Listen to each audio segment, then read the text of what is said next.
and welcome to this, what are we calling this? Not ATS London, MadTech webcast, mini ATS event.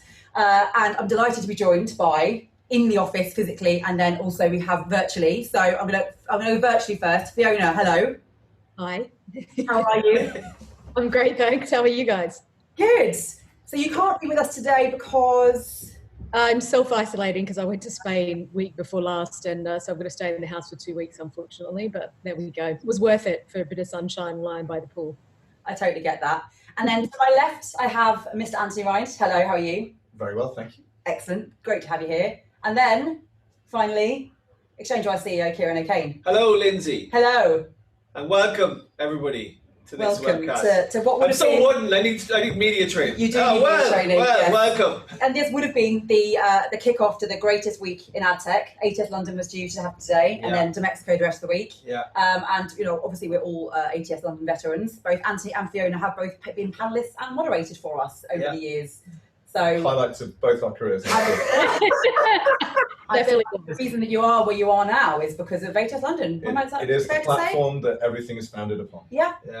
Excellent. So the premise of this is to discuss, what an interesting, and I'm going to be diplomatic here, interesting year this has been so far, what we expect to happen in 2021, if you could even attempt to predict that, and also go through this wonderfully divisive piece that Kieran wrote recently, the 9 world predictions for 2021 for MadTech. Let's have a chat about which ones we think could potentially come true, which ones are absolute bullshit. So let's kick off. I mean, so first of all, what did you guys think of Kieran's predictions? Were there any that stood out as being absolutely insane? And were there some that you thought, I think that could be legitimate? Fiona, I'm going to start with you. Kieran's predictions are always crazy. No, he gave the same prediction last year about Google, actually. About that they were going to sell off their ad tech business, etc.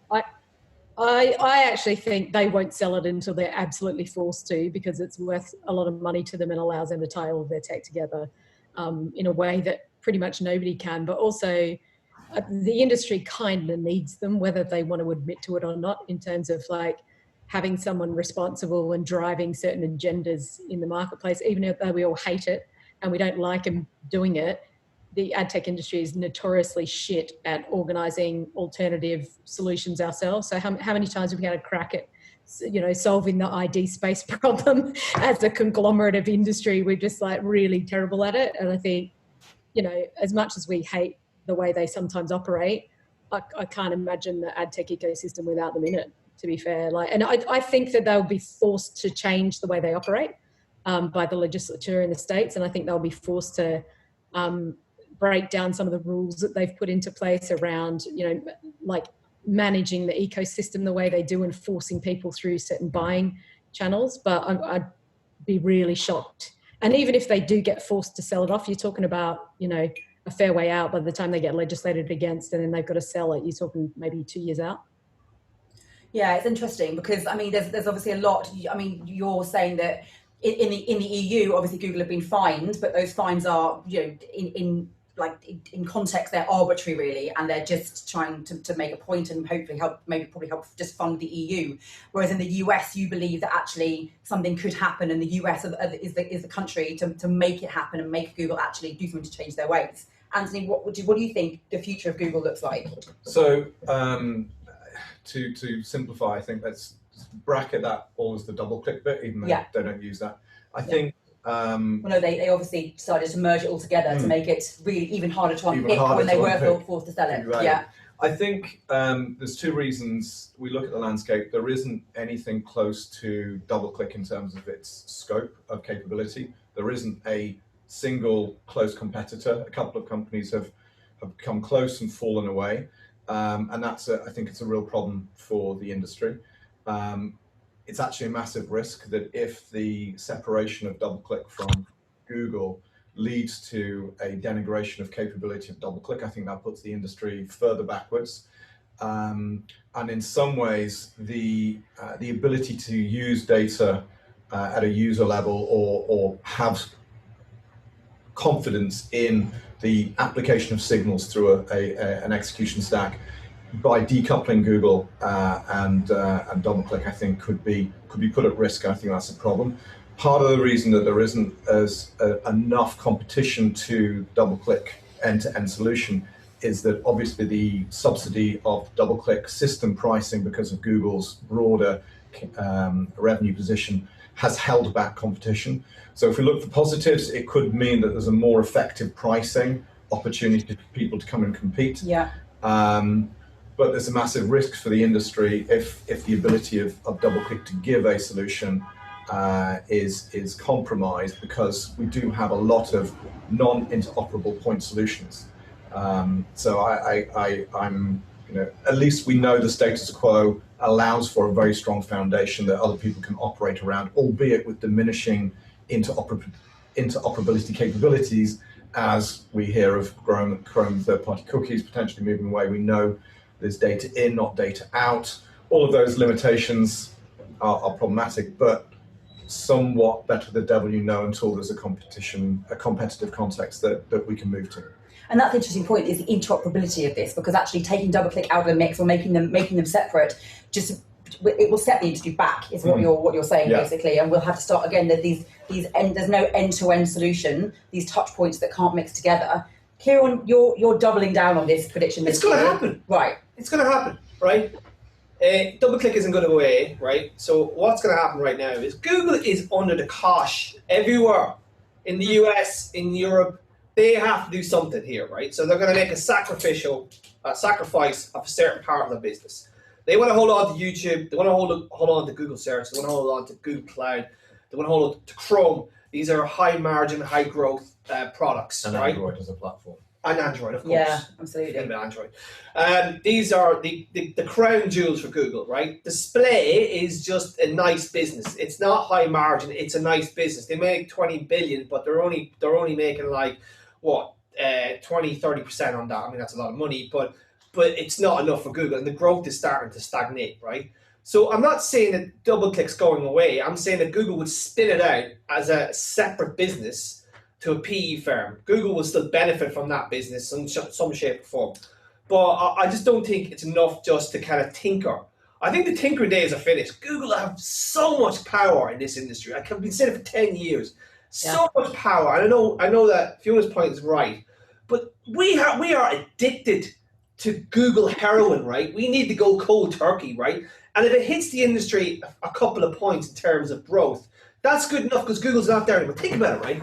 An independent DoubleClick stack with AdSense and all the rest as a separate business, Google loses focus, right? It's decoupled from the mothership. The PE firm just rinses it for money for 3 or 4 years. That is a huge opportunity for AdTech to take control, right? To form other opportunities. And I know it's like convenience, but we have to get off this dependence on Google's cookie, right? Because it's going to go nowhere. Look at ITP and Safari, right? The new update is going to block not just only their own Safari browser, but all of the third-party browsers on the iOS system. So that means that Google won't even be able to operate in that ecosystem. So we have to figure out ways to live without the cookie, right? And I think DoubleClick Google, like, this all feeds into Google's view of the world, right? They play three-dimensional chess. We don't even play chess. We're playing checkers. That's what we do. We're dumb compared to Google, right? There are 5 moves ahead of us, right? What do we need to do to get legislators off our back, to get antitrust off our back? And this is going to be one of the ways to do it. So cut my arm off and save myself, you know? This is why we don't have Kieran as a panellist rather than moderator. Shut up. But, and I must remind you guys, everyone watching, there will be a Q&A at the end. So if you have any questions, please message us through the Zoom function, whatever it is, and I will make sure I get round to it and answer as many as possible. But Fiona, to your point, you said if anything were to happen with DoubleClick, it would take a couple of years for us to get to that stage for anything to happen. But say that DoubleClick was spun off out of Google tomorrow. In its current state, would AdTech be able to cope and pick up the pieces and be able to offer the users at the moment in digital advertising what they need as a Google replacement? Well, I mean, the obvious thing here, right, is we haven't really touched on is what they're doing with the browser is actually way more important, because the cookie, according to Google, is going away at the end of next year anyway. So if you spin out DoubleClick, that just becomes yet another third-party pixel fire to gather information. So actually it almost kills the entire model out of the gate. At least in the Google environment, it's deemed one of their first party. So, and as a third party measurement tool, it's almost been deprecated already. So it's actually more important what they're going to be doing with the Chrome approach and what the rest of the browsers do, because once the cookie goes away, you're back to using either some kind of cohorts, interest-based group type solution, an ID-based solution. So it's already changing the landscape anyway. The conversations they're having now, you know, the antitrust stuff is more about how Google allows other people to access their inventory. Like they're really hammering them about YouTube at the moment on the current questioning, because they don't allow you to buy YouTube through anything but DV360. And they're like, well, you're locking up the whole ecosystem.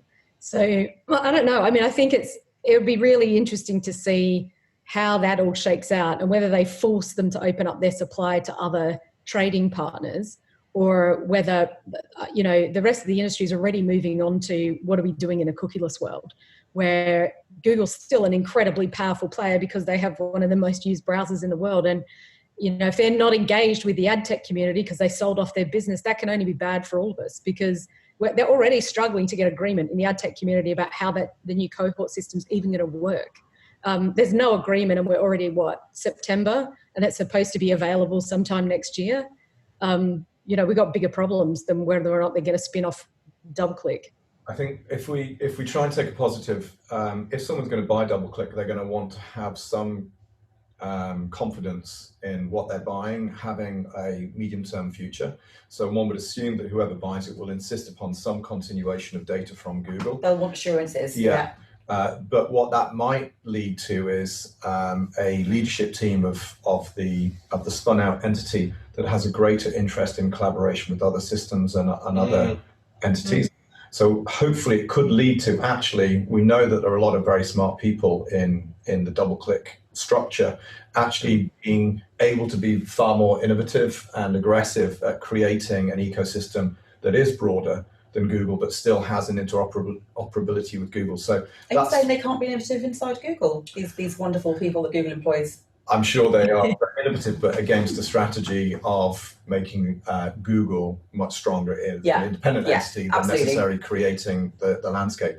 But again, we mustn't also ignore some of the other signals that are going on. We've seen just in the last couple of weeks, Oracle withdrawing from Europe around the data marketplace. Again, this I think is indicative of a broader problem that we have, and we can refer to the much amusing hype curves. I think the what used to be called a consumer data platform, or before that a DMP, and sometimes now a CIP, whatever acronym is de jure, is something that a lot of brands have spent money to invest into and not necessarily seeing the return that they wanted.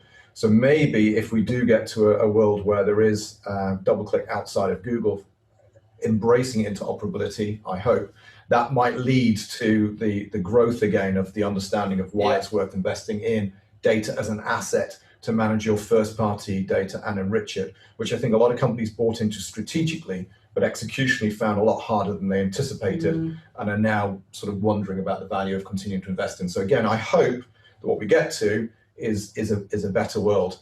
And obviously the ID question that I'm sure we'll touch on as well, is very much dependent upon and having an operating identity system that does sit across the open web, as we might still call it, and has some ability to interoperate with walled garden environments. Yeah. Actually, on that note, I think, how do you think it would be better or worse for Google, or like for the ecosystem, if DoubleClick was outside of Google, but they'd have the ability to influence better the browser situation, like the current browser discussions, or like, is it better for them to be inside of Google or outside of Google in order to make that happen? I think Google don't care about that, because if you look at the conversations going on, Google. No, not Google, the industry. Is it better for us for them to be in or out of Google? I think the W3C is going to push a lot of the privacy functionality of the browser. I just don't see how we're going to have an influence over them. I just don't see it happening at all. I think even Google have given up on that one when they don't even send their Google Ads team to be involved in that process, apparently, from the reports I've read. I think that's the war we're going to. So I think Anthony's right. It would be interesting if you had an entity outside of Google and is not aligned to Google's overall strategy, which is basically control the world, right? Because that's what they want to do, right? They want a walled garden where Google benefits. I just don't think it's just a double click though. I think they're going to be. I think there's more to this. I think AdSense will be taken away from them as well, and access to YouTube. I want AdSense stripped off them as well. I just don't want to stop at double click. But you want Google completely. I want them neutered. I think that it would be probably better for the industry if that happened. We also mustn't ignore the political context in the US, which is obviously incredibly unpredictable. We don't yet know whether or not Trump will be here next year. And if he is here, there are other people that are in his crosshairs, I think, more than Google. So I know that in the various oversight committees, there's a lot of challenge to Google's market position. But again, I haven't seen them provoking him in the way that maybe Twitter has, or obviously TikTok is very much on his radar. He doesn't like Google. I mean, but he doesn't. But at the same time, he will support a US company over supporting anything else. And Twitter he doesn't like because he doesn't like Twitter on a personal level. Yeah. Let's leave it for a bonus question. Twitter, yeah, okay. Twitter but I think it's attacks him personally. If Trump gets a second term, he is going to very aggressively protect American companies in the global marketplace. And if someone can convince him that breaking up Google is not going to be helpful to their position globally, I'm not sure he will allow that to happen. He doesn't seem to mind if he takes a populist decision, regardless of what he's been advised around him. And poking the noses of other politicians and due process is something he's very comfortable doing. I think a breakup isn't necessarily that obvious if Trump stays in. I don't think it's coming from the US. I think it's coming from the EU. I think the EU's meant to pass new laws that gives them more powers to kick companies out of the European Union. The balkanization of the global ad market is happening from China to the EU to the US. It's happening right now. And we'll talk about him later on, but that TikTok decision has changed the rules. I can see Kieran getting angrier and angrier. Can you sense his Real good. Slightly, but the European versus US conversation is an interesting one, and it ties in with another of your predictions, Kieran, which was that you believe that the EU will always be disintermediated when it comes to US ad tech. They'll skip over us and they'll go to APAC. And we've actually had conversations directly with ad tech companies that have basically admitted to doing just that, and largely it's been regulation based, legal based, but it's often easier for them to be able to copy what their protocol is, copy what their process and their product is in the US, and translate that better to an APAC environment than they can in the EU at the moment. The EU feels like too much work. So, I mean, I've seen some people are think you're dead wrong on this, that the EU will be kind of left out of US ad tech. But there are others that probably think that there's something to this. I'm interested in your thoughts on this as well, Anto and Fiona. Fiona, I'm going to start with you. Where do you think the EU's position is in ad tech, in global ad tech? I actually think that Kieran's right in that the newer entrants to the market, or some where that part of their business is not doing that well, they're making, like Oracle, for instance, is making a strategic decision that we're not making enough money to justify the pain in the butt that it is to operate in Europe. So we're going to remove ourselves. But yet, like a trade desk is not going to pull out of Europe, right? It's a massive market for them.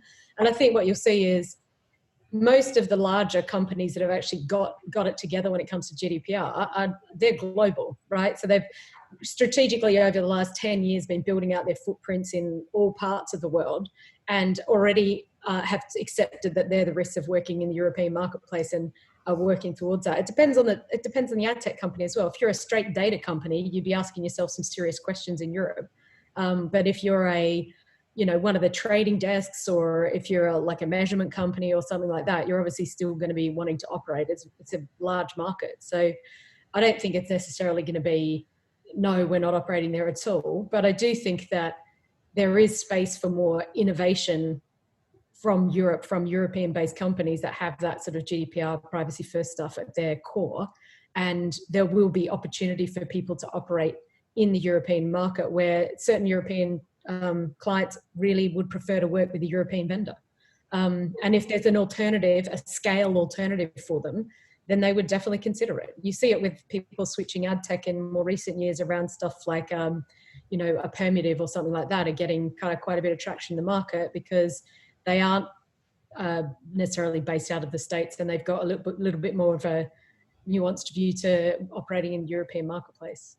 I think it also depends where a company is in its growth trajectory. Yes, really. I think that a company that's looking for fast growth is not going to view Europe as the place to grow quickly because it's such a fragmented marketplace with a high degree of friction.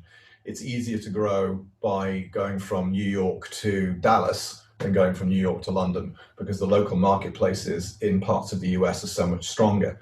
There is also an opportunity for many of the Asian markets to operate in hubs. There is much more of a consistent structure of cross-market regional hubs. So again, I think the growth opportunity is there.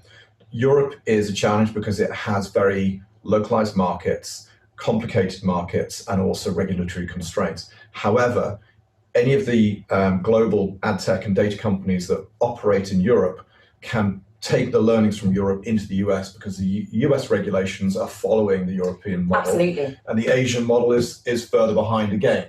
So again, I think fast growth, capital pressure companies, Europe isn't the place where they're going to return on the investment quickly enough to keep their investors happy. They'll go elsewhere. But at some point, if they want to have a global footprint and demonstrate that they operate in the best possible standards, Europe is where they have to operate. And do you think that US regulation, being not that far behind EU regulation now, actually represents an opportunity for European ad tech that's already got its ducks in a row when it comes to data and privacy regulation, to be able to actually expand into the US, where the US companies are probably scrabbling about trying to work out how they can continue? Is there opportunity there, Kieran? What do you think? I think on the data ID side, they've already proved that they've carved out a particularly interesting niche. They have, absolutely. Look at InfoSum and ZeoTap and all those amazing companies that have just sprouted up because the regulations in Europe have been so draconian and hardcore that they just had to evolve their model, right? And, you know, I'm going to overuse this word, balkanization again of the ID space. You're going to have multiple players in that space that are going to have to figure out how you sort of like do measurement, targeting, attribution, all the rest. These are very important pieces. Like, so you see InfoSum who just basically raise a bunch of money and have Brian Lesser on the board. And, you know, they're going to have, it looks like they're going to have the CTV space, and I think they're going to be an interesting play there, maybe in the measurement space. ZeoTap, like onboarding, but sort of probably more advanced than LiveRamp in terms of the privacy piece. And permanent, we talked about, like Novity. But yeah, there's definitely a trend to see European companies do that. But coming back to the original question, right? There's a very interesting case going on in Dublin right now between Facebook and Mr. Schrems, who is an Austrian data Max privacy Schrems, yeah. Max Schrems. And he's basically talked about the data shield, right? That you cannot transport or transfer data between Europe and the US. And Facebook are really going hard in this case because effectively they'd have to spin out two separate companies because they'll have to store the data within Europe, right? So a lot of ad tech companies have to consider that, right? Well, everybody. That's a huge thing, right? I don't think people realize how big that is. And I'm just talking about the barriers to doing business in Europe are becoming harder or larger for US companies. To Anthony's point, the scale in the US is massive. I say there's more money sitting in Dallas than there would be in parts of Germany in terms of spend. It's just easier to get two lads or three girls down there to sort of sell to the local agencies or the local brands. So that was my point. It's just becoming really hard to do business. It was already pretty hard anyway. You come to London, I'm in Europe. You know you're not, because you got to go into Paris with all the crazy employment laws. Germany's its own mess. Southern Europe is basically brown bagging, like rebate central. Like you've got to navigate all that. It's an absolute headache for a lot of for US. That was my point. The global business, sure, they'll stay here because they're already there. Because for 400 million people, yeah, that's huge. I guess with the US, and Fiona said it, but you know, it's easy to, if you're in New York, often you actually forget what's on your own doorstep, and the ability to spin out into these other hubs that are across the United States actually presents a big opportunity that you haven't tapped into yet, versus going, I'm going to go straight to Europe. You look at like the likes of some of the ad networks at Captify and IQ who have built massive businesses in the US because they've realised the value of the non-New York markets. Like this huge spend in Florida from mattress companies and alligator parks and what the hell do they do in there, like golf courses and the like. It's just a crazy spend. I'm just saying that Europe is clearly an opportunity, but my point is it's just become harder and harder. And with these data regulations and with Brexit, so you move to London, now you've got to figure out how you can operate in Europe. I know at the minute it's seamless, but once a hard Brexit comes, it'll be very difficult. Yeah. So then you got to say, do I set up an office in London? Do I set up an office in Dublin? I mean, these are, and it's not cheap to hire people in Dublin. It's not cheap at all. And so you've got to consider all those. And that was my point. I'm just talking about mid to lower level who are thinking about that global expansion. It's going to be much more difficult to do. Yeah. So, now, what are your thoughts on is there great opportunity in the US for the homegrown ad tech that exists there now versus is Europe is opportunity there, but it's not easy and it's never been easy, and now it's even harder. Actually, could these companies expand more into their own market than actually what they've been doing at the moment? Yeah, and I think you've seen quite a few American companies that have just withdrawn out of the the European market because it is hard. Yeah. And they've just gone back to, well, we can just double down on the US market and make more money here. And definitely, to curious, but like we've, growing the business in the US because the scale of the market is massive, right? And if you have a good product, people want to buy from you and they want alternatives. And I agree with you that I think it's much harder to start a business in Europe than if you're already here and you already know the landscape and you've already got a footprint. And it's that realization that it's not like a continent that you've just got to fix it once and Bob's your uncle. It's like a conglomerate of a load of different countries, all with different legislation and different way of doing business as well. So that comes with long experience. So it's only companies that have been here a long time that are in all of those markets that know the difference between the German market and the Netherlands and know that there is, not a one size fits all for Europe anyway. But if you are here and you've managed to get a footprint, it's, people want simplified solutions. And so if they've got an opportunity to work with one provider in all of their markets, they will take it because they get scale and, get sort of return on their investment quicker, that type. They don't necessarily want to have an ad tech partner per country. They don't want to have a really complex ad stack. So it makes a lot of sense if you've managed to get in here. But yeah, like Kieran said, if I was a startup, I wouldn't necessarily choose to start in Europe right now. Great opportunity for local tech. Hugely. So if you left that gap open now, you could build good businesses in Europe, but they'll be different from the US, right? Because they'll be they'll be built on the European rule book. And always built on the proviso they never expect to expand into the US. That it's going to be European homegrown, and this is where our core business will be, at least the next few years anyway. Well, we have no idea what's going on. But I think we also have to recognise that there's been quite a lot of the companies that have launched into our space that are building duplicative tech because they're more interested in a valuation model that's tech-based than actually building a service-based business. And I think that's something that if people are starting businesses now, which I think a lot of people will be coming out of the current recession situation, is that there's so much tech in the marketplace that people have sunk money into that can be utilized, and with a very good service model, you can do really, really well. And the agility of that, the speed of that. Frankly, within Europe, the lack of country barriers is a huge opportunity. There is always space for good service, as we're seeing from all of the trends around in-housing or specialist agencies, Sir Martin Sorrell's innovation of the marketplace. The problem is that we've got so much tech that's being underutilized. We don't necessarily need more tech. We need better use of the tech that's in the market. So you're saying we need more ad networks? Well said, Andy. We need more service providers. We need more service providers. It's absolutely true. People want service. Like, shockingly, you would think that people would be doubling down on more. We want a clean ecosystem, transparent, blah blah blah. Reality is, people want service and they want differentiation around insights and trends, and someone who can actually make sense of the ecosystem for them is super undervalued.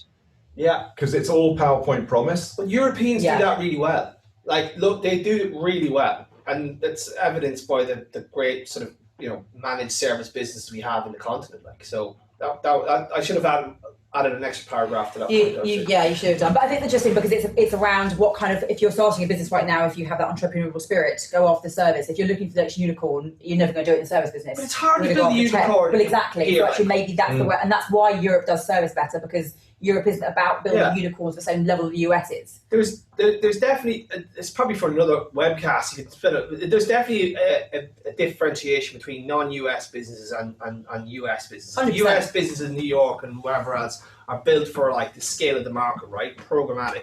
When you get to Europe and Asia and LATAM and the Middle East, they're fractured markets, right? As Anthony said, like, they're all localized. So you need to have managed service capabilities in the ground, and I think there's going to be a big opportunity for that. Like, and so or customer success managers. Exactly. Yeah. Yeah. Or point solutions that build on top of these platforms. I think there's room for innovation, and I guess that's kind of what the point was as well. There's a lot of threads to pull on, and we are running out of time. Sorry. But I want to get all of your thoughts on Kieran's prediction that Xandr would be bought by a European consortium. Yeah. Yeah. To allow it to thrive in Europe, where there is massive need for a company like Xandr. So I'm really keen to get everyone's thoughts, and you get that a 4 out of 5 steins. So you feel like you're fairly confident that that's going to happen. I mean, I might be drinking the steins at the same time as Brighton the article. It looks like it does feel that way. It does feel that way. It was a very positive. I want to know, Kieran, whether or not you're trying to get funding for that. Like, is this something you're personally involved in right now? It's good. I just think it's a good idea. I mean, what's so different from all the crazy ideas we've seen this year? Like, TikTok being bought by Oracle. That happened. So true. And in fact, at ATS London last year, you and Andrew Casale were on stage saying, well, you first of all said that you thought Chrome would get sold, and you said that you would buy it. But also, you both said you did not think that Google would denigrate third-party cookies. Don't believe it's going to happen. It's not going to happen. They won't do that unless they really force it. They won't do it. And then 4 or 5 months later. Yeah, exactly. So the beauty of MadTech is it's as predictable as it is unpredictable. I'll just give you a basis of what I thought, but I would like to hear other people's opinion. But the basis of that was that, and it was off the back of my.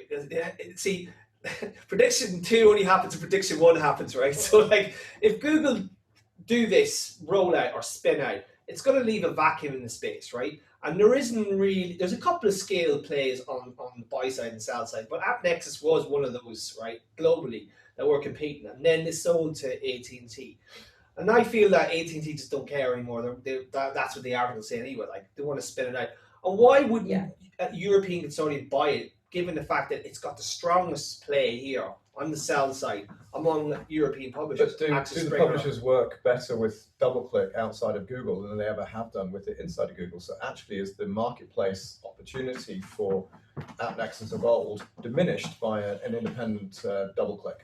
Because AppNexus, particularly in Europe, and if you look at Germany especially, AppNexus is always the non-Google. Yeah. For those who do not want, it's a bit like ad servers. Flash talking is always the non-Google ad server.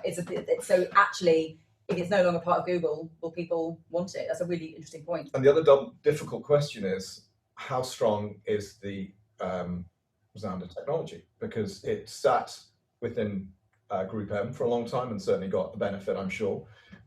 It's been in AT&T. So again, what's the synergy from that? And what's happened to all of the people that drove AppNexus before that? Have they all retired, moved on, started their next venture, sit on a beach somewhere? So is the acquisition trading a shell that all of the intellectual capital is left behind? Why would you buy it? Bring back Bach. Bring back Bach. That's the reason why you buy it, to bring back Bach. That's the reason.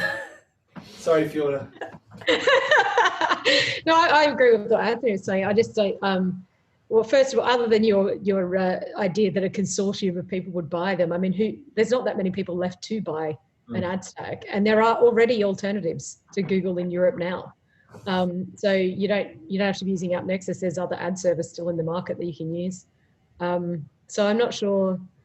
Yeah, I'm not sure what's going to happen to them. And it depends also whether you're talking about them as an ad server or them as a DSP or an SSP. Yeah. I think they've got serious competition on the DSP side from a bunch of other people that previously didn't. More sell side play. Yeah. That market's done. Yeah. It is. So it really depends. Are you backtracking on this? No, I'm still 4 steins. I still think it's going to happen. But less. Ring me, Terry. Buy side. Terry Quad, ring me. Well, he's also a Google one. He's willing to. He's ready for the deal. He's ready for that one. Yeah. He's hanging info some ad. Is he? That's a big for sale sign there, I'm sure. No, they're going public. I said they're going to IPO. Blockbuster IPO. Interesting. Yeah. I want to get your thoughts on, because with the beauty of Anthony and Fiona is that we've got a wealth of ad tech agency, consultancy. Goes to Fiona more than me. Okay, the beauty, the physical truly beauty. Beauty and the Beast. That's you. That's me. Oh, no. Anyway, among us, we have a wealth of agency, ad tech, consultancy, and brand within that experience as well. The interesting that Kieran, and we've been talking about this for many, many years at ATS London, is the future of the agency holding model. And actually, there's been talk about it being dead, then it's alive again, then it's dead again, then it's recovering, then it's dying. And you believe that actually this hype about it being dead is hyperbole, and it's not actually true. You still stand by that? Yeah, Backtrack yeah, again? no, Yeah. I agree with that. So You've been I listening to want me. to get. I had to see Winston poison me for 10 years. Like, Yeah, but you never listen to it. The thing is, I started off thinking, oh yeah, programmatic's going to kill them, but then you just realise that they're resilient organisations. Like, you know, most of their capability is the people that work around them, right? They don't have any, you know, infrastructure costs. Well, some of them don't, but it's about the talent within the group, and then it's the global footprint they can do as well, right? It's the ability to do global buys, and in this part of the world, you have to have that expertise. Like, so in-housing works to a certain extent, but when you need to do those big sort of marketing campaigns globally, agencies holding groups are in a great position to do that, and that's what I mean by the resilience. Okay, COVID has probably hit them pretty hard, like everybody else. We're all taking hits, but they'll come back because they're built to survive, Yeah. right? I don't want to call them cockroaches. I was about to say, but they can survive a nuclear winter when others would interesting. would perish. Yeah, I think they're incredibly Darwinistic organizations. They always offer the services that their clients want, and they will consistently evolve the service offering. They're very good at almost second step innovation. Agencies don't tend to be the originators, but what they then do is buy companies that bring them into the organization, promote the leaders of those innovating companies into leadership roles to help accelerate the change of the holding company. 20 years ago, holding companies were smaller and were creatively dominant. They then went through a media dominant phase. They're now in a digitally dominant phase. They will continue evolving. The next phase obviously will be e-commerce and e-retail. Yeah. That's the next wave. And the more of fragmentation, and they will buy these companies. Yeah. And particularly given the consolidation of the ecosystem on the sell side into global conglomerates. Global conglomerates want to work with other global conglomerates. Yeah. So you've got agency, tech and media, and brand. And they're three global structures, but there's a lot of space around that for innovation that will drive the space forward. So I think the big thing that's going to challenge them, though, in the next year is the human side of recovering from work from home, the separation of teams, the hiring freezes, because they are incredibly P&L driven. So what's happening at the moment is that teams are stretched. The billings under management are diminishing, but the amount of work required isn't, because it takes just as much time to do a campaign of half the size. So the teams are stretched. They're not sitting with each other, so you can't see where the break points are. So people are suffering, campaigns are taking longer, and they're going to be impacted. And I think there's going to be a real human cost that the companies involved, both the advertiser and the agency leadership, are going to think about how to ensure that the people managing the day-to-day get through this cycle, because I think there's a lot of difficulties that are hidden by the work from home situation. Bless you. I was about to sneeze there. Sorry, COVID. Fiona, I'm interested in your view on this as well, kind of what the future of the holding model looks like.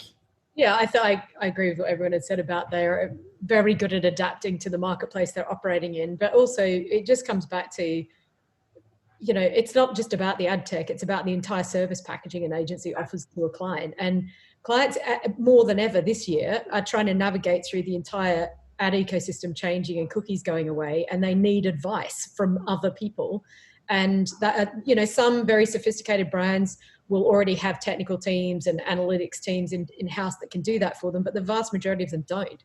So they have to rely on someone for that advice, and it tends to be the bigger agencies. And I think to your point, Kieran, about the holding companies, they're the only ones with deep enough pockets to be able to necessarily survive the COVID onslaught, because it is impacting people's, you know, P&Ls at the moment, hiring freezes, that kind of stuff. And it is going to be tough for everybody to, you know, trade out of that and navigate through that.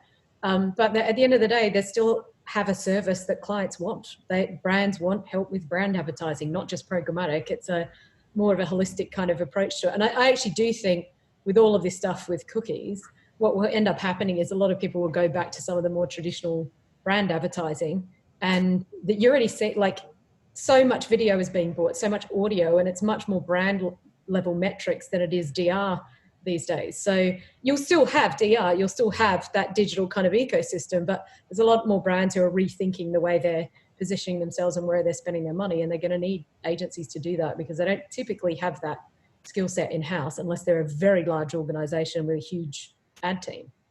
And you keep talking about service. You all mentioned service, and we do refer to the agency layer as the service layer. Do you think that this is at this time is the agencies should be doubling down on service, as we spoke about earlier, and actually not looking so deep into buying tech and trying to own their own tech, but actually using the tech that's already out there and saying, this is where we excel, this is where our heritage is, we need to be giving the service that everyone needs? I think It's got to be a combo of both, right? Isn't it? When you say, because you have to have good ad model in the first place, like a good buying model and the right prices for your ad tech, so that you're not, killing your own business in the process. But I mean, definitely on our side, we found that the thing that people wanted most from us in the last 2 quarters is trends and insights, because the whole buying landscape is changing underneath them, and they're like, oh my God, where do I spend my money now? And so, we do buying, selling of media, but actually what they want to know from us is, where are people now? What are they searching? What are they looking for? And it's that kind of immediacy and change of stuff where they're just looking for someone to tell them this is what's actually happening in the industry right now. So it's not just a simple matter of having a good buying model for them. The one thing I would say that feeds into this is that fragmentation is the agency's friend, right? It's a fucking mess right now, right? Because if you think about deprecation of cookies, right?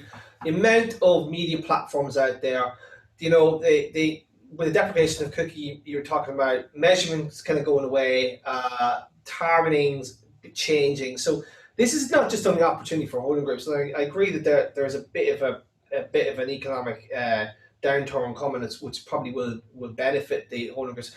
But it's below that as well. I believe that you're going to have a lot of companies are helping the agencies as well, right? Figure this out, right? So the managed service, but how do I figure this out from a client point of view? But they're going to be leaning on new companies coming into the space. I'm very optimistic about this. I think consolidation is, this fragmentation is bad for them. I think it's great because you're going to get lots of entrepreneurial companies popping up who will say, you know what, I can figure out how to do measurement across iOS. I have a vertical ad network. I've got this specific audience on a first party basis, right? There is huge opportunity for ad networks, point solution, ad tech companies to work with the holding groups, to work with independent agencies. I think this is going to be a great time because clients who if anything, programmatic was the enemy of the agency group, right? But with this fragmentation in programmatic now, right, it's getting harder to in-house, the holistic media buy, right? It's just going to be impossible. So they're going to be leaning on the agencies to help them figure this out. And this is where, Accenture thought they could fill this gap, but Accenture can't media buy for Adam. They're just, here's my PowerPoint, as this man would say, give me $1 million. So I don't want to get my hands dirty. So this is the opportunity for agencies to manage a lot of that. And it has a massive knock-on effect down the line. I think this is this could be, the next decade's going to be really interesting. The fragmentation thing is our friend, really, and I'm quite excited about it. Again, I think I agree with you broadly, but obviously what we're referring to as programmatic, let's broaden it out as much, which is any platform managed media is probably a good percentage of digital, and digital is now a good percentage of total media. But media, again, is only a relatively small bit of the overall comms management piece. So the agencies are delivering a much more holistic service, that this is part of the deployment phase and often actually quite removed from the brand team themselves, because they're the specialist team over there that do it for us. And part of that was because it was technical, not necessarily very strategic, and for many brand teams, not their day-to-day concern. So there's a degree of removal there. But one thing I would say at the moment, if you look at the last couple of recessions, what's happened straight afterwards is a lot of brands have then called global media reviews. So there's been a massive tranche of pitching, which has got to a point where the agencies have fought very hard to retain or win business at often dreadful commercial terms. And that's led to a cycle of fallout, because then the agencies haven't been able to deliver the service required or even the price guarantees required. And there's been the lack of transparency in a number of instances. So again, what I'm hoping is that this doesn't follow that same cycle, that the brands say, well, how do I save 10% from my budget because our business is in trouble? Right, I'm going to hammer the agencies and cut their fees and have a pitch to see whether or not I can get something better.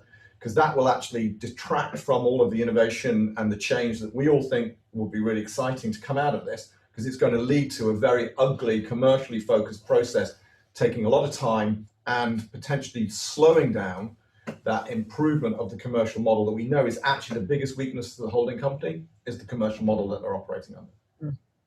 It's a horrendous weakness. Yeah. And so there is concern that it could actually nosedive. We could be, to go European on it for a second, we could be kicking the can of transparency more rebates down the road, because the pitch cycle gets dropped on the agency community again. Yeah. And there will be some holding companies that will look at making redundancies and making mass redundancies, saying we're going to cut X percent of staff, and others will go down the route of we're going to keep all of our staff members, we're going to do a pay freeze and a hire freeze for the next 2 years. Is there a, from your experience, particularly Anthony, is there a right or wrong approach here? Because I worked at agency land during a recession, and what the company that I worked for did the pay freeze, and the other big company did the opposite. And all the senior people at my company said we should have done the opposite, because we could easily have cut 20% of the chaff from the wheat and actually had a better, more lean, more efficient business model. Is there going to be a lot of conversations about what the optimum solution here is? Oh, I mean, if you're running the P&L, you have to try and get to at least break even. Yeah, of course. Unless somebody more senior in the organisation says, I'm prepared to tolerate this amount of loss this year, you will absolutely look at your cost base and trim, which could be a combination of, normally it's not hiring positions that are open. So that's a natural way of saving money, is if someone leaves the company, you don't replace them. Yeah.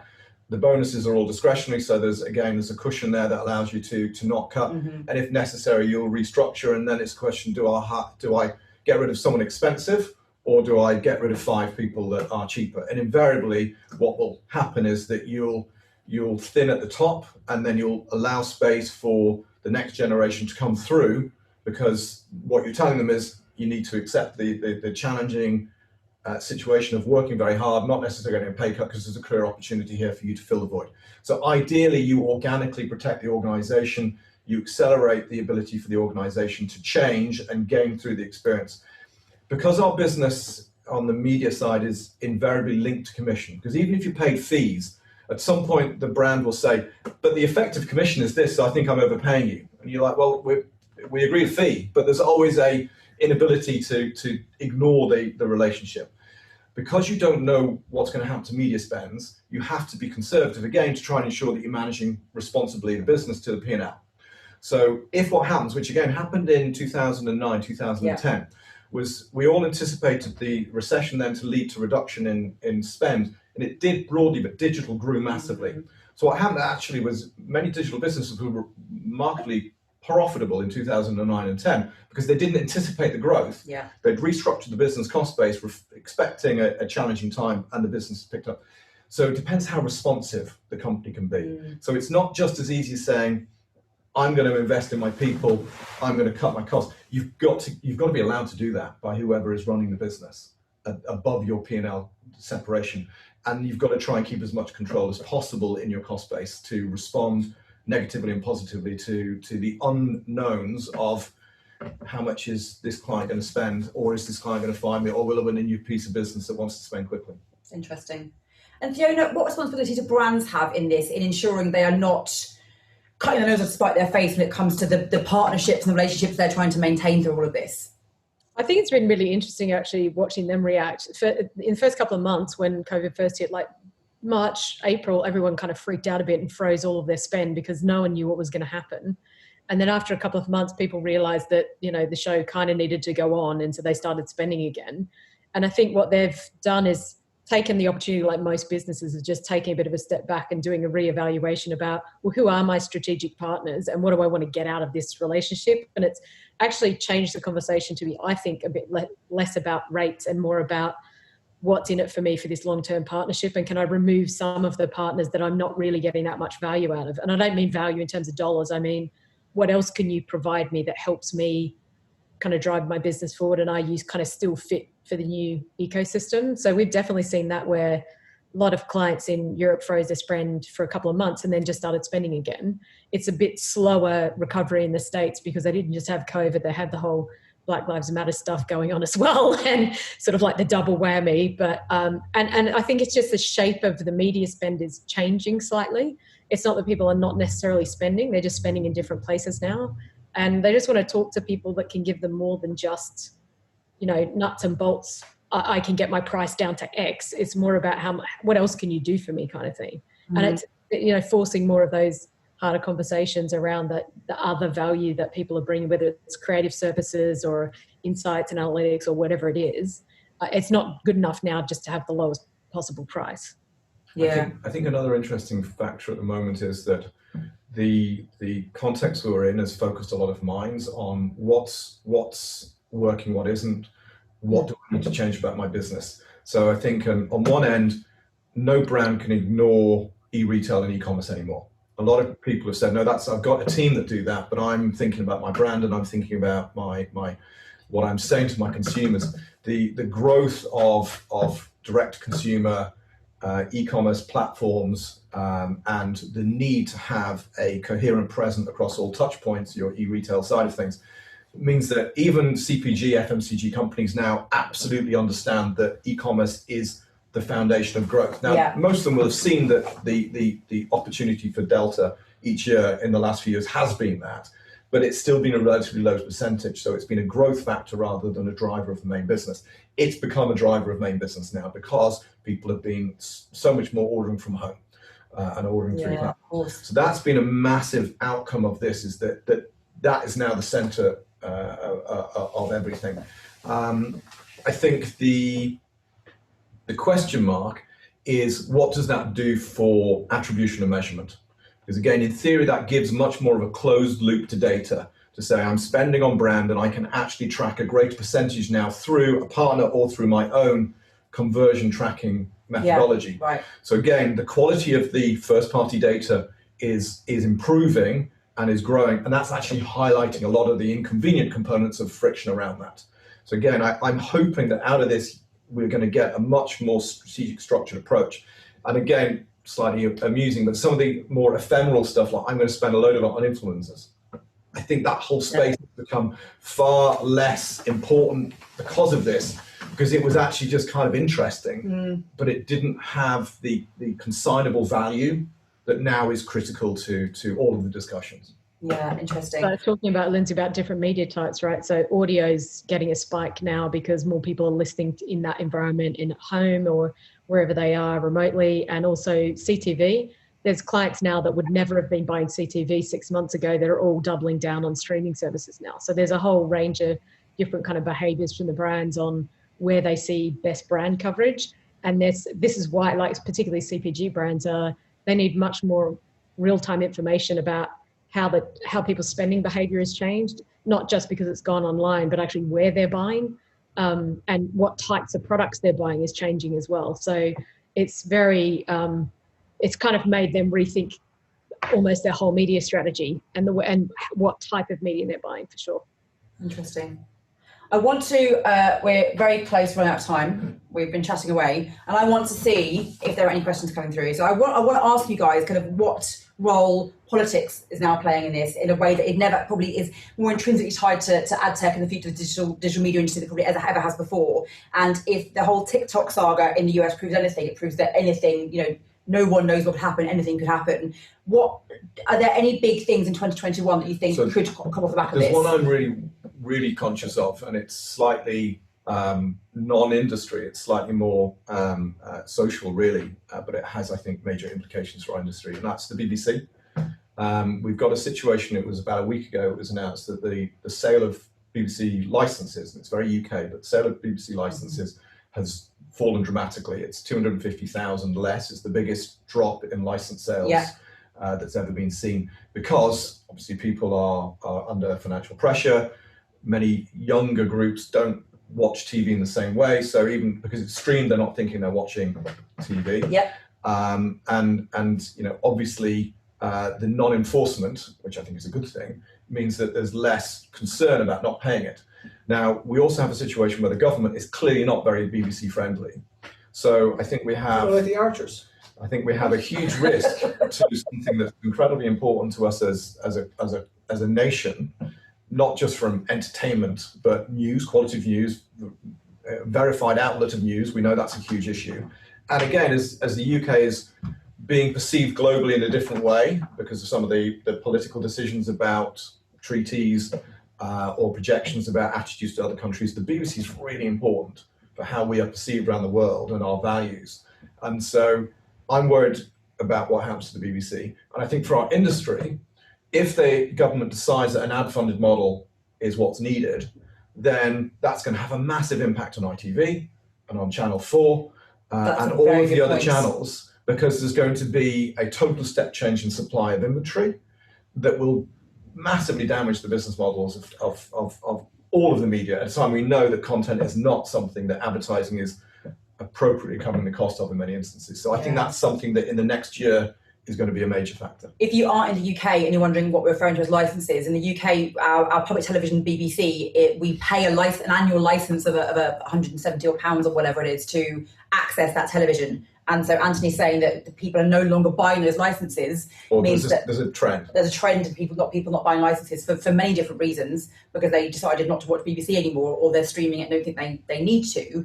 It could cause a complete 180 in how the BBC in the UK is funded, because the BBC obviously is ad funded everywhere else. Yeah. But in this country, if it becomes ad funded, I had not considered the impact it would have on the rest of on the rest of TV monetization in this country. Any thoughts on BBC? Is that something that you think that we should be concerned about, Kieran? No, not really. Okay. I mean, you could argue that I'm going to take devil's advocate here because Andy's been doing it to me all day. I can take more that point of view, and that the BBC distorts the landscape in terms of commercial might. I think that's fair. Basically the BBC has been the Netflix of this country, and RT in Ireland as well. Similarly, they're funded by the license fee. Has been sort of the Netflix, and it's kind of been funded that way. And people now are going, "Why am I paying for this? Well, I'm paying for Netflix." I think it's a mindset change as well. I mean, the BBC is going to have to evolve around this. It already has a fairly successful commercial business abroad. I mean, there's a way to blend this business. I do agree with you that it is sort of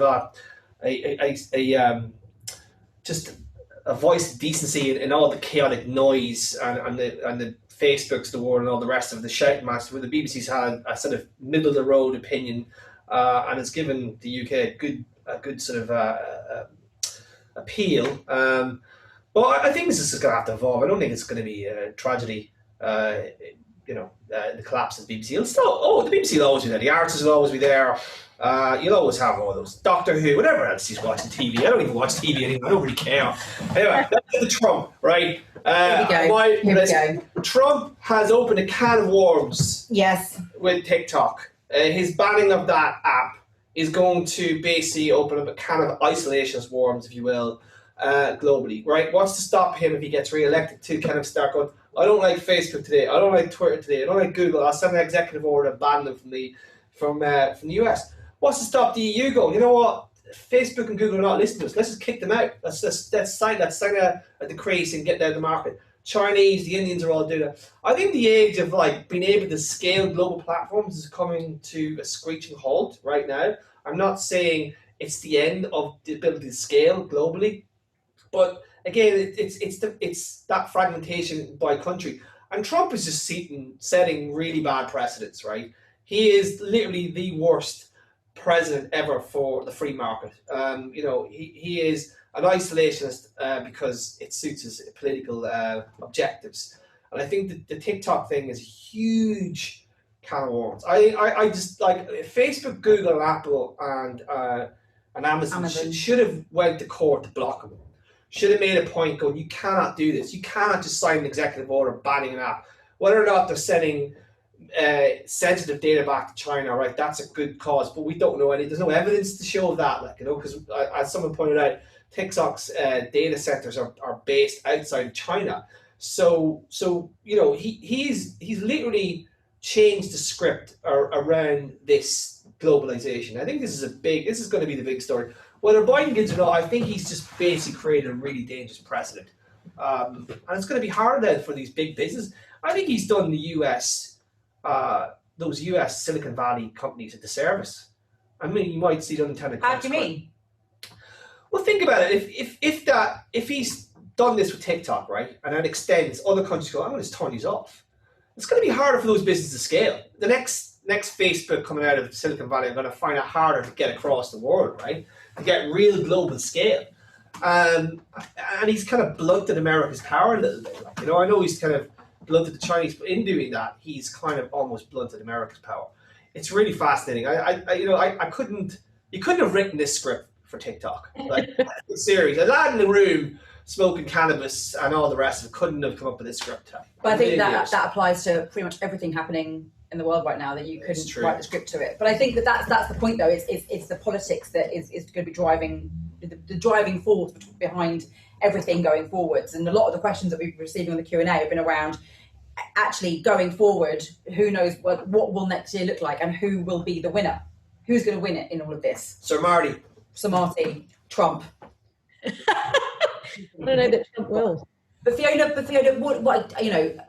what further on to Kieran's point about TikTok, and that this setting a precedent that could be replicated in other markets across other regions. I mean, is that going to happen? And who do you think is going to ultimately win out of all of this? I was just going to say, I think that the great irony about the whole TikTok situation is, for a country that bangs on about free speech and censorship, that was effectively the largest piece of censorship I've seen them do for a long time. I think it's a little bit more nuanced in other parts of the world, where people don't necessarily have that knee-jerk reaction about everything China does, that they're all spying on us. There is an element of that going around at the moment, but I think Europeans are a little bit more balanced in their views on that type of stuff, and a little bit more open to, as if Facebook hasn't been caught red-handed doing way worse than TikTok. And so I think you're going to find people being a little bit less, mental about it here. But still, at the same time, even our own government in the UK and in Australia, heavily influenced by the US, if they want to stay in good partnership with them, will tend to get dragged down that kind of road. So I do think it'll be interesting to see, A, whether he wins the next election, and B, whether this is the precedent for them just blocking anyone that isn't an American company. I think what you would find, though, is if that's the route they're going to start going down and trying to own the entire marketplace by doing that kind of stuff, you'll definitely see people starting to diverge away from US-owned platforms, and you'll see more competition coming into the market. That's interesting. You see it already. There's loads of new apps coming out where people are, leaving Facebook in their droves, that are not happy with the direction of the product and the way the ads are being placed, that type of stuff. And, you're already seeing other platforms competing with YouTube pretty effectively now, like VLive and all of that stuff is getting huge traction in the marketplace. It's largely outside of the US kind of ecosystem. So there's lots of other stuff going on. I don't know. I mean, right now I wouldn't want to call it, because no one knows what's going to happen in the next US election. Very true. And therefore what the impact will be on MadTech. Yeah, exactly. Anthony, any final words? No. We've been curious. Nothing else said. Well, not about that. I mean, clearly it's a very, very strange decision taken, because Mr. Trump's ego has been bruised in some way. I can't even understand, it's obviously the Chinese context rather than the TikTok context, unless he's secretly doing TikTok dances and that'd be hilarious if you had a secret TikTok. Not getting enough follows. That might be, you might be onto something. So that's that could well be it. We are basically out of time, but we're well over time. No more questions. We're well over time. It's been going on for over an hour. Do you know that? I know, but I'm enjoying it though. We haven't done an ATS since. Well, do we not go till 6 o'clock? Yeah. It's not a bonus question. Listen, I'm happy to carry on chatting. We've got canapes and beers coming in later. Where's the bonus question? There surely is a bonus. There's no bonus question. We're out of time. What? I asked you who's going to win. If we say this right now is the new normal. This right now is the new normal. Who's going to win? I don't necessarily mean world leader. Election. I mean, no, I don't mean the election. I mean, who is going to win? I mean, you know, in the context of MadTech, everything else. Google wins. Like, you know, I try my best to break them up, but you know, I just can't compete with the brain trust in Silicon Valley. I'm just a lonely little Irish man. Yeah, I think MadTech. you need to remind yourself of that more frequently. Right. Amazon wins, I guess. Jeff. The big platforms are the ones that ultimately win, and well, I mean, yeah, like if you think about, I suppose if you're a doomsdayer, right, you'd say, okay, how do I target, measure, use attribution, and you just look at the four platforms. I'll just spend my money there. But as Fiona keeps pointing out, nothing's that simple in life. So no, and you also have highlighted the great fragmentation is here. Yeah, it's hard. Maybe we'll all be winners. Wouldn't that be great? Like we just all win the lottery at the same time. We all get Christmas presents. I'm a natural optimist, obviously, so that would be delightful. All we can say is it's going to be messy, right? Chaos. I mean, this is the messiest I've ever seen it. It's just going to get worse. Well, I just think nothing's going to happen until February. We're in a limbo situation. Yeah, no, we're in a holding Christmas pattern. is cancelled. We're in a holding pattern at the moment. Christmas is cancelled. Christmas is cancelled. Hanukkah is cancelled. We're just going to be in a stasis. We're on lockdown. Apparently, I just had a text message. We're all in lockdown. We can't leave it. We're in this for 2 weeks. Get the sleep bags out, get some cocoa, and watch some few Netflix. 2 meters. 2 meters back. Wow. Okay. I mean, on that you note, made the right decision not to come into the office. Yeah. Exactly. You never know what Kieran's got. Yeah. Cans of beans. I think I've got some sausages in the beans cans. Yeah. I think we need to stop now. Yeah, I'm going to end it there, and I'm not even going to say any final. Let's stop now. Wow, that is a way to end it. I want to say thank you so much to all our listeners for joining us today, and thank you to Fiona, all the way from wherever you are in your kitchen. West London. To Anthony, thank you, and Kieran, Thanks. I think. Thank you, guys. Look forward to the lockdown. Thanks, guys. Has that been ended? Are we live still? We're still live at the moment. I guess when. Thank you, Fiona. Way off. See you later.